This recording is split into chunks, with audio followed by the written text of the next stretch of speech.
ગુજરાતના ચૈતન્યધામ ખાતે સતપંથ પ્રસન્ન મંચ ગ્રાન્ડ ફિનાલેને 3 દિવસનો ભવ્ય કાર્યક્રમ યોજાશે। રાજ્યના સીએમના હસ્તે પુરસ્કાર અપાશે, જેની માહિતી પત્રકારોને આપવામાં આવી હતી। તારીખ 23, 24, 25 સપ્ટેમ્બર 2022ના રોજ અમદાવાદ ગુજરાત ચૈતન્યધામમાં સતપંથ પ્રસન્ન મંચ ગ્રાન્ડ ફિનાલેનો ભવ્ય કાર્યક્રમ યોજાશે। અહિંસા ધર્મમાં માનતા જીવો પ્રત્યે પ્રેમ ધરાવતો જૈન સમાજ હંમેશા દેશ અને દુનિયામાં સકારાત્મક કાર્યો માટે જાણીતો છે। આ ક્રમમાં સમગ્ર જૈન સમાજના આદર્શ વિદ્વાન આચાર્ય કલ્પ પંડિત ટોડરમલજીનો 300મો જન્મદિવસ સતપંથ ફાઉન્ડેશન દ્વારા સમગ્ર વિશ્વમાં હર્ષોલ્લાસ સાથે ઉજવવામાં આવી રહ્યો છે। સામાન્ય માનવીના કલ્યાણ માટે પંડિતજીએ જીવનભર દંભ, અંધશ્રદ્ધા, દુષ્ટતા વગેરેનું ખંડન કરતા અનેક સારા શાસ્ત્રોની રચના કરી છે। અહિંસાના નિશ્ચયની અસાધારણ પ્રતિભાથી સમૃદ્ધ આચાર્ય કલ્પ પંડિત ટોડરમલજીનું યોગદાન શ્રુતુના સંવર્ધન માટે અનુપમ છે। પંડિતજી સાહેબની 300મી જન્મ જયંતિને વિશેષ પરિણામ આપવા માટે સ્વ અભ્યાસ શ્રેષ્ઠ માધ્યમ હોવાનું જણાયું। તેથી સ્વ અધ્યયનની વૃત્તિને વધુ વિકસાવવા માટે આ વિશ્વ સ્તરીય સતપંથ પ્રશ્ન મંચનું મોટા પાયે આયોજન કરવામાં આવ્યું હતું, જેમાં લગભગ 10,000 લોકોએ ભાગ લીધો હતો અને આ કાર્યક્રમને સફળ બનાવ્યો હતો। આ કાર્યક્રમમાં અંતર્ગત 1008 ઇનામો આપવામાં આવશે, જેમાં સતપંથ પ્રશ્ન મંચ ગ્રાન્ડ ફિનાલેમાંથી 200 સ્પર્ધકોને આમંત્રિત કરવામાં આવશે અને પ્રથમ, દ્વિતીય, તૃતીય, નેક્સ્ટ સ્ટોપ, 10 નેક્સ્ટ સ્ટોપ, 20 વગેરેને પુનઃ પરીક્ષા દ્વારા એનાયત કરવામાં આવશે। ગુજરાત રાજ્યના મુખ્યમંત્રી ભૂપેન્દ્ર રજનીકાંત પટેલના કમળ ચરણમાંથી સ્પર્ધકોને ઇનામ આપવામાં આવશે।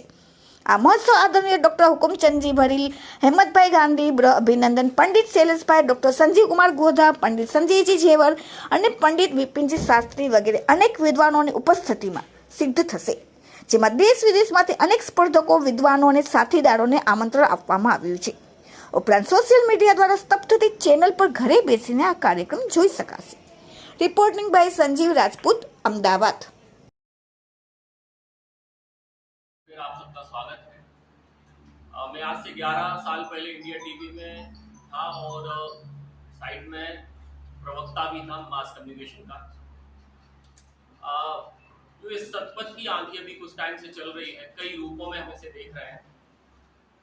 मैं देख रहा हूँ उसे कि मैं नागपुर होके आया, मुंबई में देखा पाठशालाएं वहाँ तेजी से संचालित हो रही हैं, जहाँ एक तरफ पाश्चात्य की ओर बच्चे घूम जा रहे हैं, वहीं पर मैं देख रहा हूँ कि बम्बई में, नागपुर में, दिल्ली में, ऐसे कई सारे शहरों में सतपंथ के द्वारा पाठशालाएं संचालित की जा रही हैं और उन पाठशालाओं में बच्चों को धार्मिक शिक्षा, संस्कारवान कैसे बनाया जाए, संस्कारों से कैसे जोड़ा जाए, ये सारी पहल चल रही है। और उसी पहल को अभी लोग टेंशन में आ रहे थे, तनावग्रस्त हो रहे थे, खासतौर से कोरोना काल में ऐसा काफी देखा गया।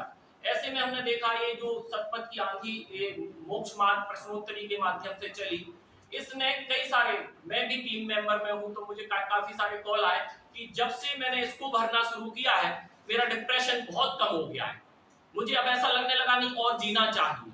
निराशा की तरफ जा रहे थे, अभी आशा एक बन गई है। और बहुत अच्छे से उन्होंने प्रश्नोत्तरी भरी है और यहाँ पर भेजी है।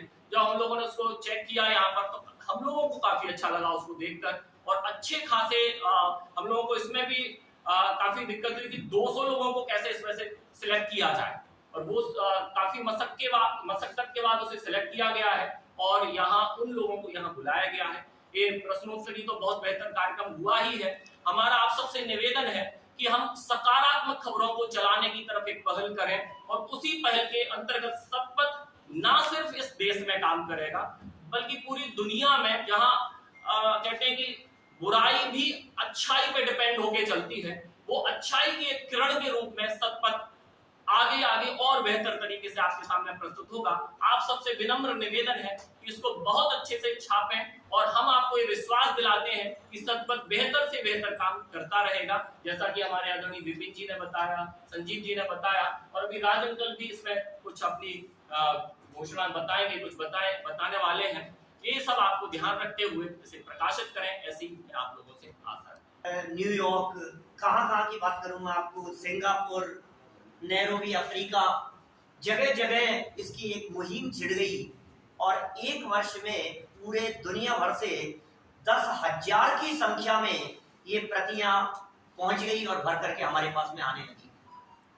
देश विदेश से अनेक साधर्मियों का सहयोग मिलने लगा, लोगों के कॉल आने लगे। तो हमने सोचा था कि ये 4000 की संख्या में छपेगी और इतनी भी यदि हमारे पास में आ जाए तो बहुत होगा, लेकिन 4 को बढ़ा करके 6000 की, फिर 8000 की, फिर 10,000 की, और उसके बाद में भी क्योंकि हमारे को इसका एक समापन करना था और लास्ट डेट डिक्लेयर करनी थी, इसलिए हमें उसे रोकना पड़ा। नहीं तो डिमांड इतनी थी कि हम उसे चलाते जाते तो शायद ये संख्या 25,000 तक पहुंच जाती।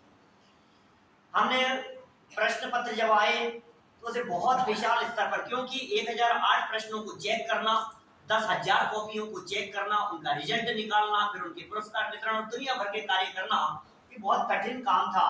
लगभग 150 लोगों की टीम लगी और 1 महीने तक बराबर काम करके इसके रिजल्ट तैयार किए गए और उसका समापन समारोह बहुत बड़े स्तर पर करने की दृष्टि से यहाँ अहमदाबाद को चुना गया, क्योंकि ये हमारे हुए गुरुदेव श्री कांची स्वामी, जिनको हम लोग फॉलो करते हैं, वो गुजरात प्रांत के रहे हैं और गुजरात में उनका काफी योगदान रहा है। गुजरात से उन्होंने अपनी आध्यात्मिक क्रांति को शुरू किया और पूरे दुनिया में फैलाया।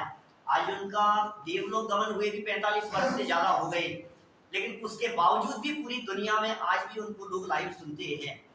तो चूंकि वे गुजरात से हुए, इसलिए हमारी भावना हुई कि गुजरात प्रांत के लोगों को भी इसमें और सक्रियता से जोड़ा जाना चाहिए।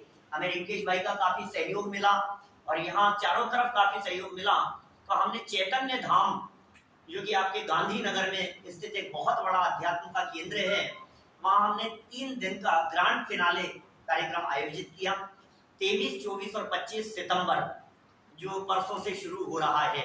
इस 3 दिवसीय आयोजन में हम हमारे पूरे देश से 1008 लोगों को, जिनको पुरस्कार दिया जाना है, क्योंकि 1008 लोगों को एक साथ पुरस्कार देने के लिए बुलाना, उनके परिवार वालों को बुलाना, इतना मैनेजमेंट व्यवस्था करना पॉसिबल नहीं हो सकता था। इसलिए हमने उनमें से 200 पार्टिसिपेंट्स जो टॉप 200 थे, उन्हें पूरे देश से यहाँ आमंत्रित किया और 23, 24, 25 इन 3 दिनों में उनका वापस री चेकिंग होगी, री एग्जाम होगा, एग्जामिनेशन होगा और कौन बनेगा करोड़पति की स्टाइल में, बिल्कुल उसी तरह का पूरा सेटअप। हमारे आरके जैन साहब जो इस कार्यक्रम के पूरे संयोजक हैं और पूरे दिन रात मेहनत करके कई बार मुंबई से यहाँ चक्कर लगा। आप सबका स्वागत है। यहाँ विश्व स्तरीय कार्य करने वाला सतपथ फाउंडेशन सन 2019-20 में हमारे महापंडित टोडरमल जी साहब का 300वां जन्म वर्ष यहाँ मनाए जाने का निर्णय लिया हमने। योजनाएं बहुत सारी थी, बहुत तरह से उसको आगे बढ़ाना था। मैं आपको टोडरमल जी साहब के बारे में बता दूं पहले, हमारे जो तीर्थंकर और आचार्यों ने जो काम किया है, लगभग 300 वर्ष पहले उसी कार्य को आधुनिक हिंदी में या तात्कालिक भाषा में रूपांतरित करके जन जन तक पहुंचाने का कोई अभूतपूर्व कार्य किया है।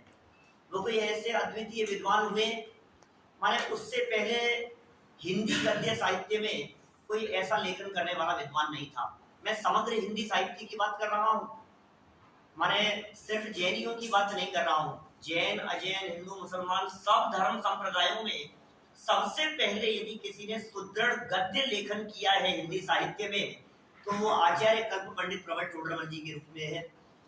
जैन संस्कृति और भारतीय संस्कृति के विकास में उनका बहुत बड़ा योगदान रहा है। सन 2019-20 में उनका 300वां जन्म वर्ष आ रहा था और सतपथ फाउंडेशन ने ये भावना भाई कि ऐसे महामनीषी का 300वां जन्म महोत्सव बहुत विशाल स्तर पर संपूर्ण देश ही नहीं, संपूर्ण विदेशों को साथ में, विदेश के अनेक देशों को साथ में लेकर के उसे मनाया जाना चाहिए। कई तरह की योजनाएं बनाई, लेकिन आप सब जानते हैं कि बीच में कोरोना का ऐसा काल आ गया कि हमारी बहुत सारी गतिविधियां कुछ मंद पड़ गई और हमने एक चीज पर फोकस किया।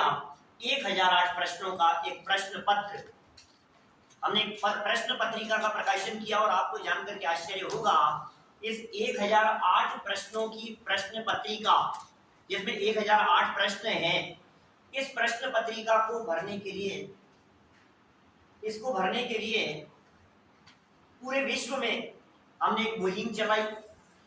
टोडरमल दिगंबर जैन सिद्धांत महाविद्यालय जयपुर का, वहां से निकले हुए 1000 विद्वान और हमारे विद्वान साथी लोग, उन लोगों ने सबने साथ में मिलकर के काम किया देश विदेश में जहां जहां हमारे ऑर्गेनाइजेशन काम करते हैं सबसे हमने संपर्क किया, सभी स्थानों पर कोऑर्डिनेटर बनाए। अमेरिका के कम से कम 30-40 शहरों में, इसके अलावा कनाडा, ऑस्ट्रेलिया, न्यूयॉर्क, कहाँ की बात करूं मैं आपको, सिंगापुर, नैरोबी अफ्रीका, जगह जगह इसकी एक मुहिम छिड़ गई और एक वर्ष में पूरे